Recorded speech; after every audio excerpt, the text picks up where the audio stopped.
Hello সবাইকে স্বাগত জানাচ্ছি আমার আজকের ক্লাসে। আমি আজকে তোমাদের সাথে ট্রান্সলেটর নিয়ে আলোচনা করব।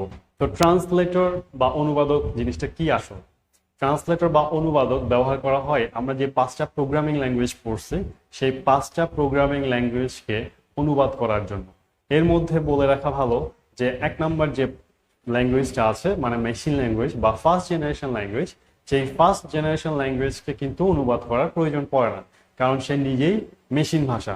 তার মানে মেশিন সরাসরি তার ভাষাটা বুঝতে পারে। তাহলে বাকি যে 4টা ল্যাঙ্গুয়েজ সেকেন্ড জেনারেশন থেকে ফিফথ জেনারেশন পর্যন্ত, এই 4টা জেনারেশন ল্যাঙ্গুয়েজকে ট্রান্সলেট করার জন্য মূলত ট্রান্সলেটর ব্যবহার করা হয়। এখন ট্রান্সলেট করতে হয় কেন? কারণ এই ফার্স্ট জেনারেশন ল্যাঙ্গুয়েজকে বলছিলাম যে মেশিন ভাষা, কিন্তু সেকেন্ড, থার্ড, ফোর্থ এবং ফিফথ জেনারেশন এই 4টা ল্যাঙ্গুয়েজ কিন্তু সরাসরি মেশিন ভাষা নয়।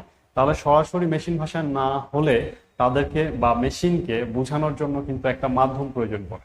ব্যাপারটা অনেকটা ধরো আমি এবং আরেকটা চাইনিজ বা জাপানিজের সাথে যদি কমিউনিকেট করতে যাই, তাহলে আমাদের মাঝখানে যেমন একটা মিডিয়া লাগবে। কারণ হচ্ছে আমি সরাসরি যদি চাইনিজ ভাষা বলতে বা লিখতে না পারি, তাহলে চাইনিজের সাথে কিভাবে কমিউনিকেট করবো? এবং চাইনিজও যদি কোনোভাবে চাইনিজ ছাড়া অন্য কোনো ভাষা বলতে বা লিখতে না পারে, তাহলে তার সাথে কিভাবে কমিউনিকেট করবো?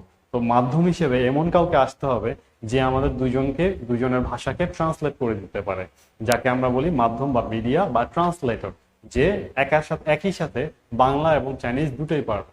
তাহলে সেক্ষেত্রে আমরা কি করতে পারি?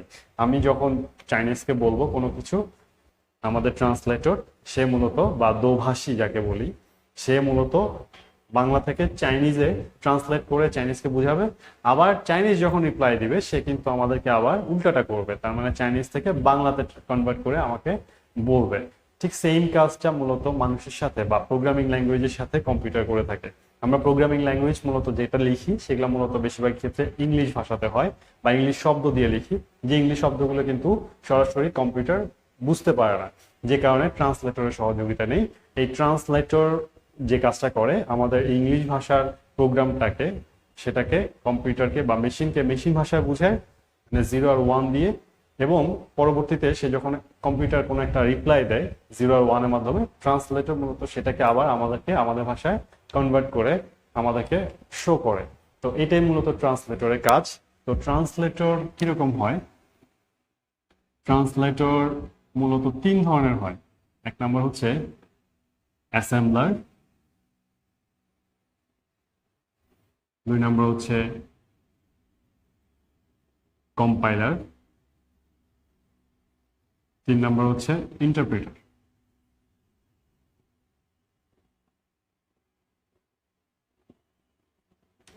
তো এর মধ্যে এই অ্যাসেম্বলার মূলত আমরা যে সেকেন্ড জেনারেশন ল্যাঙ্গুয়েজ বা অ্যাসেম্বলি ল্যাঙ্গুয়েজ পড়েছিলাম, সেই অ্যাসেম্বলি ল্যাঙ্গুয়েজকে ট্রান্সলেট করার জন্য অ্যাসেম্বলার ব্যবহৃত হয়। আর কম্পাইলার এবং ইন্টারপ্রিটার মূলত একই কাজ করে। এই কম্পাইলার এবং ইন্টারপ্রিটার মূলত থার্ড জেনারেশন, ফোর্থ জেনারেশন এবং ফিফথ জেনারেশন ল্যাঙ্গুয়েজগুলোকে কনভার্ট করার জন্য বা ট্রান্সলেট করার জন্য কম্পাইলার এবং ইন্টারপ্রিটার ব্যবহার করা হয়। তো এই কম্পাইলার এবং ইন্টারপ্রিটারে যে বললাম কাজগুলো একই। তো এদের ডিফারেন্সটা কোন জায়গায়? ডিফারেন্সটা নিয়েই মূলত আমরা আজকে আলোচনা করব। তো পার্থক্য দেখার আগে আমি আমার মতো করে কিছু টপিকস নিয়ে আলোচনা করব বা কিছু জিনিস বলবো যেগুলো মূলত তোমরা যদি একটু বুঝো ভালোভাবে, তাহলে পার্থক্যটা খুব সহজেই বুঝতে পারবে। তো খেয়াল করো, কম্পাইলারে যদি কখনো কোনো প্রোগ্রাম লেখা হয়, মনে করো যে তুমি এখানে কম্পাইলারের মধ্যে এই 5টা বা 6টা লাইন লিখছো, তার মানে এটা হচ্ছে আমাদের প্রোগ্রাম। তুমি যদি কম্পাইলারের মধ্যে এই প্রোগ্রামটা লিখো, তাহলে সে পুরো প্রোগ্রামটাকে একসাথে শুরু থেকে শেষ পর্যন্ত পড়ে যাবে। যেহেতু সে একসাথে পড়ে যাবে, তার মানে যদি কখনো কোনো লাইনে ভুল থাকে, সাপোজ ধরো যে 2 নম্বর লাইন, তারপর হচ্ছে 4 নম্বর লাইন, এই 2 এবং 4 নম্বর লাইনে সে একটা ভুল পাইছে বা 2টা লাইনে 2টা ভুল পাইছে, তাহলে পুরো প্রোগ্রামটাকে সে একসাথে যেহেতু পড়ছে, তার মানে তোমাকে বলে দিবে একসাথে যে লাইন নাম্বার 2-তে একটা প্রবলেম আছে, লাইন নাম্বার 5-এ আরেকটা প্রবলেম আছে। কম্পাইলার মূলত এইভাবে কাজ করে, একসাথে পুরো প্রোগ্রামটাকে পড়ে এবং একসাথে ভুলগুলোকে সে প্রদর্শন করে। কিন্তু ইন্টারপ্রিটার বলতেছে, যদি তুমি ইন্টারপ্রিটারে কোনো প্রোগ্রাম লিখো তাহলে পুরো প্রোগ্রামটাকে একসাথে না, প্রথমে একটা লাইন লিখবা, সে সেই লাইনটাকে চেক করবে যে এই লাইনটা ঠিক আছে কিনা। যদি সেই লাইনটা ঠিক থাকে, মানে কোনো ধরনের ভুল না হয়, তাহলে সেক্ষেত্রে তুমি দ্বিতীয় লাইন লিখতে পারবা। তার মানে 2 নাম্বার লাইন লিখার অনুমতি তোমাকে দিবে। এখন এই 2 নাম্বার লাইনে সে আবার চেক করবে, এবং 2 নাম্বার লাইনে যদি কোনো ধরনের সমস্যা থাকে বা কোনো এরর সে পায়, তাহলে তোমাকে বলে দিবে যে এই লাইনটাতে একটা এরর আছে। এখন যখন এররটা থাকবে তখন তোমাকে সেটা ফিক্স করতে হবে। তার মানে ইন্টারপ্রিটার তোমাকে বলে দিবে সেটা ফিক্স করার জন্য, এরপর তুমি আবার ফিক্স করলা, সে আবার চেক করবে, চেক করে যদি আবার এরর পায় তাহলে তোমাকে আবার ফিক্স করতে হবে। এভাবে যতক্ষণ পর্যন্ত 2 নাম্বার লাইনটা এরর ফ্রি না হবে ততক্ষণ পর্যন্ত তোমাকে 3 নাম্বার লাইন লিখতে দিবে না। তার মানে 2 নাম্বার লাইন হয়ে যাওয়ার পরেই মূলত তোমাকে 3 নাম্বার লাইন লিখার অনুমতি পাবা তুমি। তাহলে ইন্টারপ্রিটারের কাজটা কি হচ্ছে, সে লাইন বাই লাইন পড়তেছে এবং লাইন বাই লাইন ভুলগুলো প্রদর্শন করতেছে। দুইটা পার্থক্য কিন্তু আমি অলরেডি বলে দিছি। একটা হচ্ছে সে পুরো প্রোগ্রামটাকে একসাথে পড়বে বা অনুবাদ করবে এবং পুরো প্রোগ্রামের ভুলগুলো সে একসাথে প্রদর্শন করবে।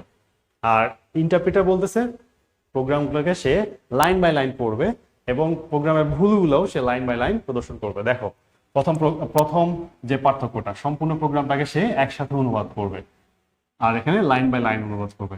2 নাম্বার দেখো, সবগুলোকে ভুল একসাথে প্রদর্শন করবে আর প্রত্যেকটা লাইনের ভুলগুলো সে লাইনে প্রদর্শন করবে।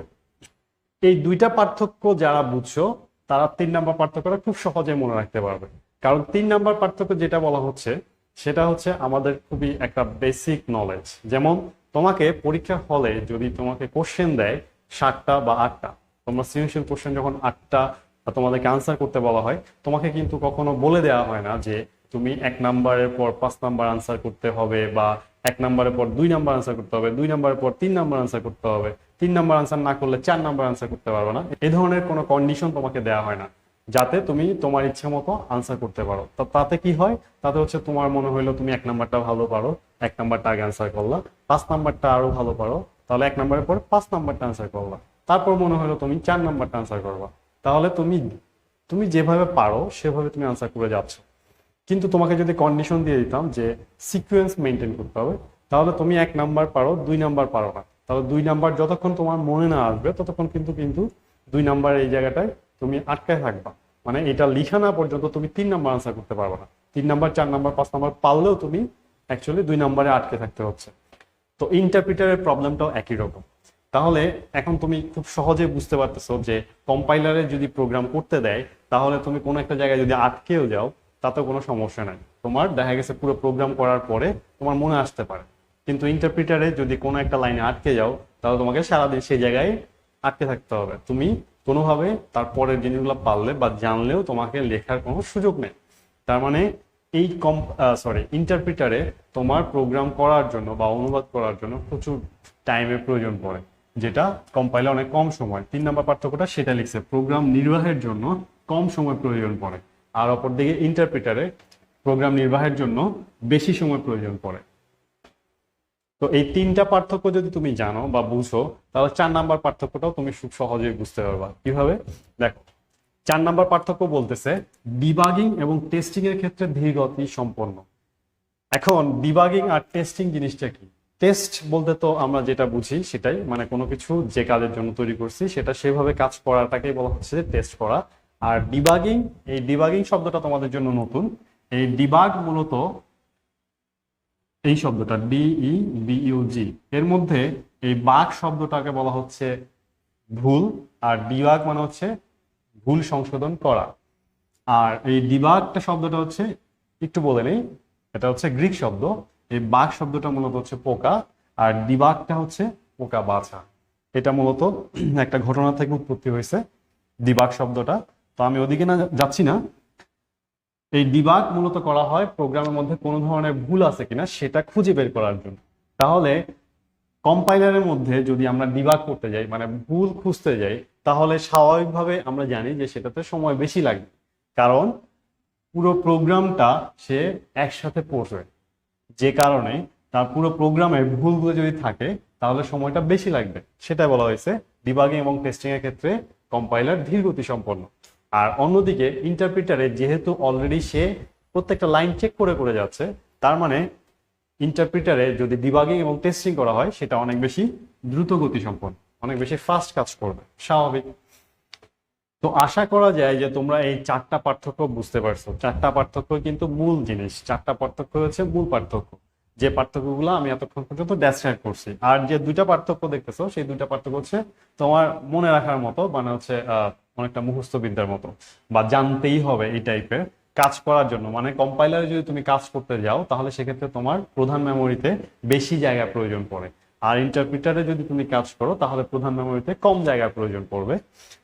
আর 6 নাম্বার হচ্ছে কম্পাইলারে যদি কখনো প্রোগ্রাম কম্পাইল করতে হয় তাহলে সেক্ষেত্রে একবার যদি কম্পাইলার করা হয় তাহলে দ্বিতীয়বার কম্পাইলার করার প্রয়োজন পড়ে না, কিন্তু ইন্টারপ্রিটারে যতবারই তুমি রান করতে যাবা ততবারই সেটাকে পুনরায় রূপান্তর করার প্রয়োজন পড়বে। তো এই হচ্ছে মূলত কম্পাইলার এবং ইন্টারপ্রিটারের মধ্যে 6টা পার্থক্য। এই 6টা পার্থক্যের মধ্যে মূল যে 4টা পার্থক্যের কথা বললাম সেই পার্থক্যগুলো সিকোয়েন্স অনুযায়ী যেভাবে বুঝাইছি সেভাবে মনে রাখার চেষ্টা করবা, তাহলে আশা করি ভুলে যাওয়ার কোনো সম্ভাবনা থাকবে না। তো আশা করছি তোমরা কম্পাইলার এবং ইন্টারপ্রিটার পার্থক্যগুলো মনে রাখতে পারবা খুব সহজে। তো আজকে এতটুকু, ধন্যবাদ।